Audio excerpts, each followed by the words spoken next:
মারামারি করে এই সংঘাতের মাধ্যমে আমরা আর কিছু অ্যাচিভ করতে পারবো না, আর কিছু আমরা পাবো না।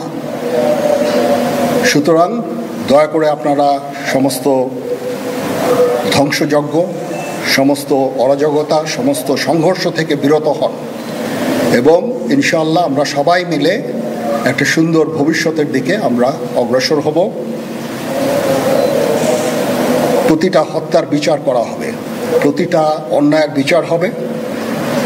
আমরা আজকে সুন্দরভাবে কথা বলেছি, সমস্ত দলের প্রধান দলের নেতারা এখানে উপস্থিত ছিলেন।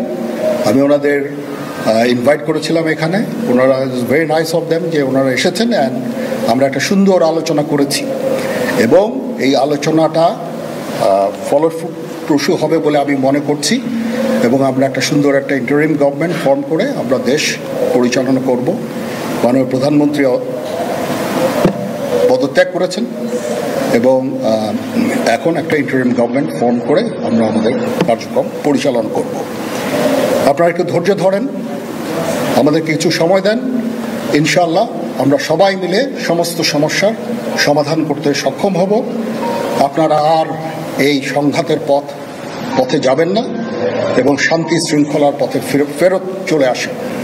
আমাদের দেশের অনেক ক্ষতি হচ্ছে, অর্থ সম্পদের ক্ষতি হচ্ছে, জানের লোকজন মারা যাচ্ছে।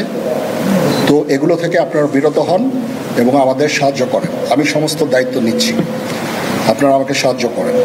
সবাইকে ধন্যবাদ। আল্লাহ হাফিজ।